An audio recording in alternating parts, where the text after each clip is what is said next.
The Miracle Ear Foundation was established in 1990. In 1991, we helped Kyla receive her first set of hearing aids as a child. That's I can hardly see it. Okay. Yeah, it's tiny, isn't it? We had the chance to catch up with her to see what life has been like for her over the last 3 decades and her journey to date. I'm deaf and hard of hearing, so completely deaf in this year and hard of hearing in this one, which really impacted my social connections growing up. We grew up in a predominantly white community, so that was that. And then also, it's not like every day you see an adoptee or another family mixed like ours, and so that was that component. But it was another layer of me having to kind of explain who I am, what I am, my abilities and things like that, because I got my first hearing aid when I was 4.5. She participated, but not at the capacity that she had through those hearing aids. They truly were the game changer. They were a huge game changer for us. When she started daycare and also into the early childhood, they had indicated she was about 12 months behind in development. They called me at a 6-month review and they said, well, we hate to tell you this, but she kind of graduated already. She had picked up that fast because of the hearing aid.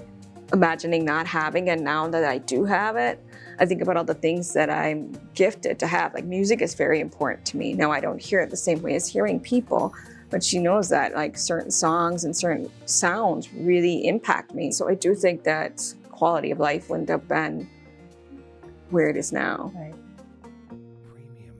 So I'm a marriage and family therapist. I work with the marginalized groups of folks, people that typically don't have access to good care and therapy. So I work with adults, kids, couples.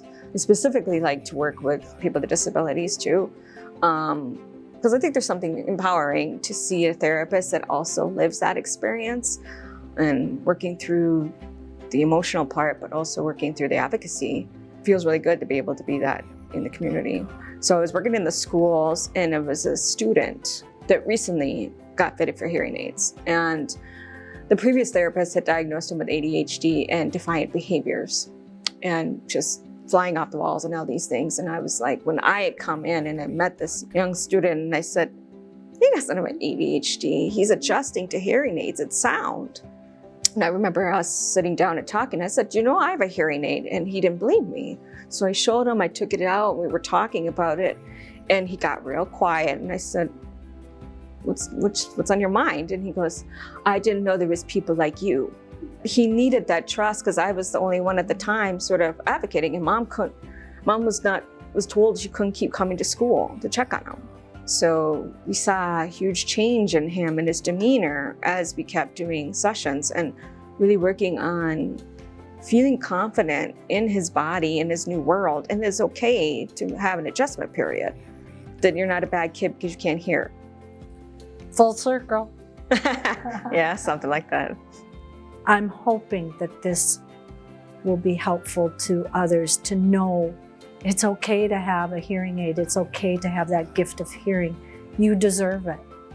I'm so thankful for the gift of sound because it has allowed me to fulfill my highest sense of self.